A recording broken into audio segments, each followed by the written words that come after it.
जय श्री कृष्णा। राधे राधे भगतजनों, आज हम योगिनी एकादशी व्रत कथा सुनेंगे। शुरू करती हूँ। आषाढ़ माह के कृष्ण पक्ष की एकादशी को ही योगिनी एकादशी कहा जाता है। अति ही पौराणिक कथा है यह। एक बार कुंती पुत्र ने कहा कि हे यदुनाथ, अब आप आषाढ़ माह के कृष्ण पक्ष की एकादशी का नाम बतलाइए तथा इसकी कथा और महात्म्य विधि पूर्वक कहिए, आपकी अति ही कृपा होगी। कृष्ण जी भगवान बोले कि हे नरेश, आषाढ़ माह के कृष्ण पक्ष की एकादशी को योगिनी एकादशी के नाम से जाना जाता है। इसका उपवास पुण्य समस्त पापों को भस्म करने वाला एवं दोनों लोकों में मुक्ति दिलाने वाला है। हे राजराजेश्वर, यह योगिनी एकादशी त्रिलोक में सर्व प्रसिद्ध एवं पापनाशिनी है। अब मैं तुम्हें इससे संबंधित एक अत्यंत पुरातन कथा सुनाता हूँ। ध्यानपूर्वक सुनो। एक नगरी जिसका नाम अलकापुरी था, वहाँ पर कुबेर नाम का एक राजा राज्य करता था। वह राजा परम शिव भगत था। उस राजा ने अपनी पूजा अर्चना के लिए एक माली नियुक्त किया हुआ था जिसका नाम हेम था। उसे हेम माली के नाम से जाना जाता था, जो नित्य प्रतिदिन राजा को पूजा अर्चना के लिए मानसरोवर उपवन से पुष्प लाकर देता था। उस माली की पत्नी अति ही सुंदर थी। उसका नाम विशालाक्षी था, जिससे वह हेम माली बहुत अधिक प्रेम करता था। एक दिन वह हेम माली राजा की पूजा के लिए मानसरोवर उपवन से पुष्प तो ले आया, परंतु कामातुर होकर पत्नी से रमन करते रहने के कारण राजा के लिए पुष्प लेकर दोपहर तक राजमहल में नहीं पहुंच पाया। और इधर राजमहल में राजा दोपहर बीतने तक उसकी राह देखता रहा।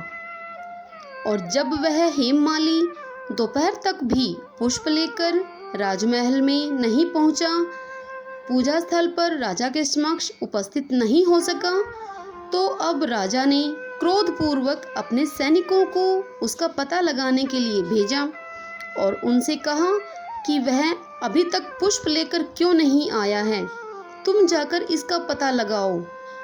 अब राजा के सैनिकों ने हेममाली का पता लगाया और राजमहल में आकर राजा से आकर बतलाया कि वह तो अभी तक अपनी पत्नी के साथ रमण में ही लीन है। तो यह सुनकर फिर राजा ने यक्षों को हेममाली को तुरंत ही पकड़ लाने के लिए आज्ञा दे दी। राजा के डर से भयभीत होकर हेममाली उनके सम्मुख आकर डर से कांपता हुआ खड़ा हो गया। उसे देखकर राजा अत्यंत ही क्रोधित हो गया और बोला कि अरे महानीच, अरे महाकामी, तूने मेरे अत्यंत ही आदरणीय एवं पूजनीय देव का अपमान किया है। तू महान अपराधी है।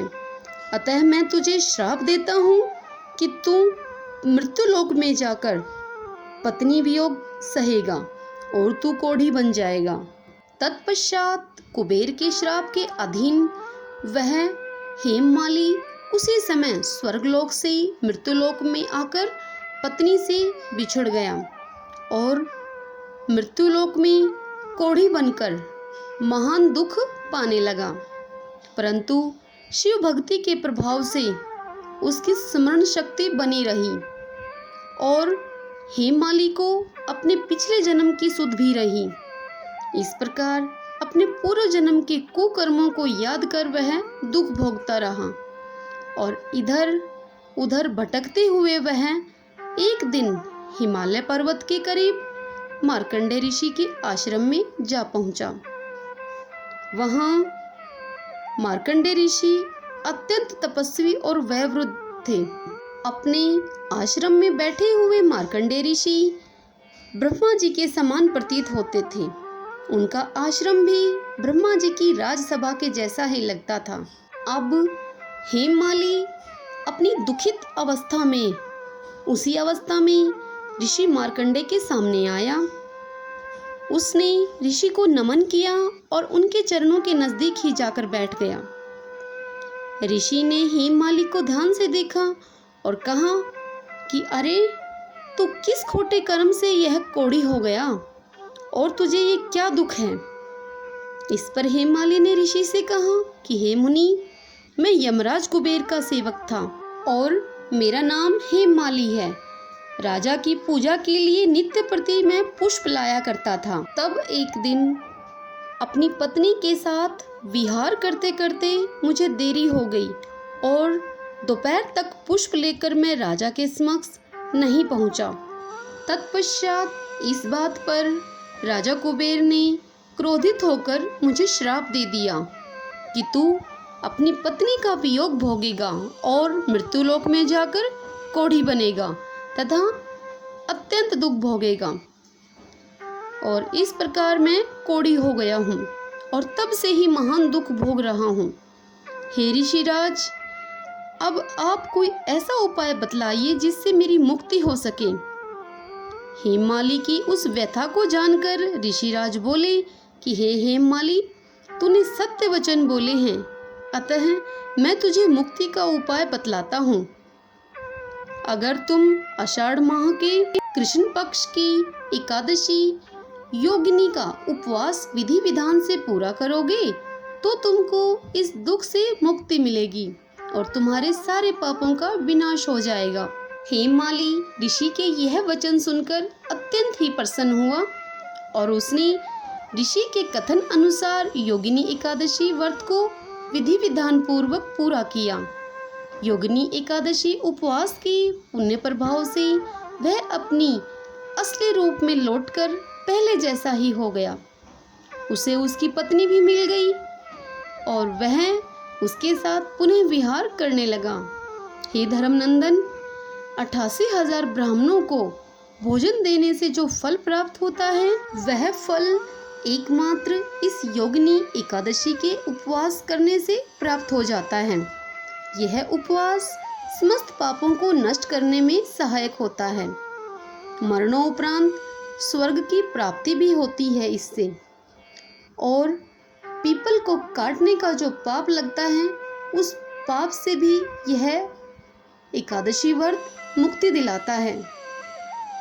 ओम नमो भगवते वासुदेवाय। भगतजनों, जो आपने अभी सुनी यह योगिनी एकादशी की संपूर्ण एवं पौराणिक कथा है। भगतजनों, किसी भी व्रत को कर लेने से और उस दिन आहार छोड़ देने मात्र से उस व्रत का पूर्ण फल नहीं मिलता है। हमें व्रत को धारण करने से पहले उसके विधि विधान को समझना और पालन अवश्य करना चाहिए और इसी प्रकार एकादशी का व्रत करने के विधान का भी पूर्ण रूप से पालन करना आवश्यक है। यह एकादशी व्रत सब व्रतों में श्रेष्ठ है तथा सब व्रतों में उपवासों में उनका राजा है। और इसी प्रकार एकादशी का उपवास धारण कर लेने एवं कथा सुनने मात्र से बात नहीं बनेगी। इस दिन व्रत धारण करके हमें पूरे दिन भगवान की शरण में रहना है। उन्हीं भगवान विष्णु का मनन चिंतन और कीर्तन करना है। अर्थात इस दिन सुबह सूर्योदय से पहले उठें, तत्पश्चात स्नान आदि से निवृत्त होकर स्वच्छ वस्त्र धारण करें, चौकी लगाकर पूरे भाव के साथ भगवान विष्णु की पूजा करें, एकादशी व्रत की कथा सुनें, एकादशी के महत्व की कथा सुनें और 11 माता अर्थात जो भगवान की शक्ति हैं जिनके निमित्त यह व्रत किया जाता है उन 11 माता की कथा अवश्य सुनें। पूरे दिन भर ओम नमो भगवते वासुदेवाय मंत्र का मन से मनन करें, बोलते रहें। इस दिन विष्णु सहस्रनाम स्तोत्र, विष्णु चालीसा आदि अवश्य पढ़ें या फिर सुनें। तत्पश्चात तुलसी जी की पूजा करें, तुलसी जी की कथा सुनें, उनकी आरती करें। शास्त्रों में ऐसा बताया गया है कि तुलसी जी भगवान विष्णु को अत्यंत ही प्रिय हैं और इस प्रकार एकादशी का दिन अपना बिताएं। एकादशी की रात्रि को जागरण करें, जागरण का बड़ा ही महत्व है। दूसरे दिन सूर्योदय के पश्चात एकादशी व्रत का पारण करें। एकादशी व्रत का पारण भी पूरे विधि विधान से ही करना आवश्यक है यदि आपको पूर्ण फल पाना है तो। एकादशी व्रत का पारण तुलसी दल के साथ होना अत्यंत ही आवश्यक है। इसका पारण तुलसी दल लेकर ही किया जाना चाहिए। भक्तजनों, एकादशी तिथि कब आरंभ हो रही है और कब खत्म हो रही है और एकादशी तिथि का पारण समय क्या है, पारण करने के लिए शुभ मुहूर्त कौन सा है, यह सब जानकारी आपको इस चैनल पर मिल जाएगी। भक्तजनों, मेरे द्वारा यह योगिनी एकादशी व्रत कथा तथा एकादशी के विषय में यह जानकारी अगर आपको पसंद आई हो तो वीडियो को लाइक कीजिए, शेयर कीजिए और चैनल को सब्सक्राइब कीजिए। जय श्री कृष्णा, राधे राधे।